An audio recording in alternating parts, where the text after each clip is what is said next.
County Sheriff and News 6 security expert Kevin Beary is joining us now to discuss all of this. First, your take on the governor's plan that he outlined this morning. Well, I think he's right on target. We need to have some kind of emergency order, and as long as people use it in the proper method and they don't target people, I think it's a good idea. We got to do something. The system's broke.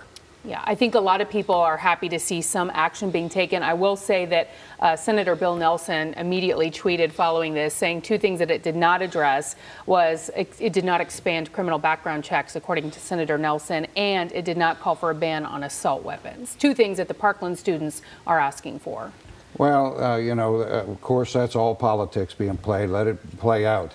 My concern is the inability of the school resource officer to react properly. Okay, so what is the proper protocol in something like that? Because we don't exactly know what happened, but we do know that he was armed. He did not go into the school the entire time the shooting was taking place. Under what circumstance do you think something would have prohibited him from going in?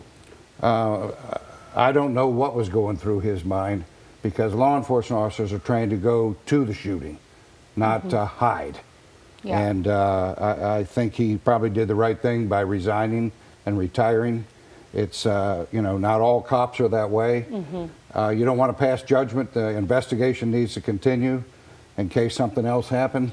But that's unacceptable performance as far as I'm concerned. Well, this has raised so many questions for people, especially in our community, coming after Pulse, where it was a different situation. We thought that it was a hostage situation going on, and officers waited outside for some time while the gunman was inside. Another thing, though, that we learned after Pulse was some of these gunmen have ammunition that can pierce body armor. Do you think that that thought goes through officers' minds when they're in these shooting situations? Well, it may. But the bottom line is you got your vest, you've got your tactics, and you need to go to the threat.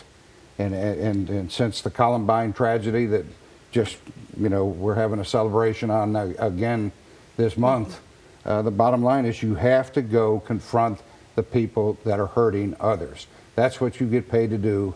And if you can't do that, then you don't need to be a school resource officer. And quite frankly, you don't need to be a cop. Okay, so they're talking about having more resource officers in schools and going through different background checks.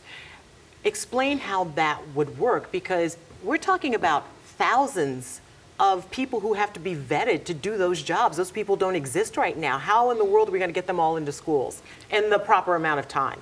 Well, of course, you know, when you're a law enforcement officer, you go through a big vetting process anyway. But one of the things that needs to be fixed at the national level, and it'll filter all the way down to the local level, is we got too many loopholes in the background checks. We don't have the terrorist watch list. We don't have the no-fly list. We don't have the mental health list. All we have is pretty much a basic criminal background check, and that leaves law enforcement out blind. All the immigration status is not part of what comes in on those background checks. So it's time, and the president's right, let's fix the dad burn thing. We've been screwing around with this since 2001. It's time for change.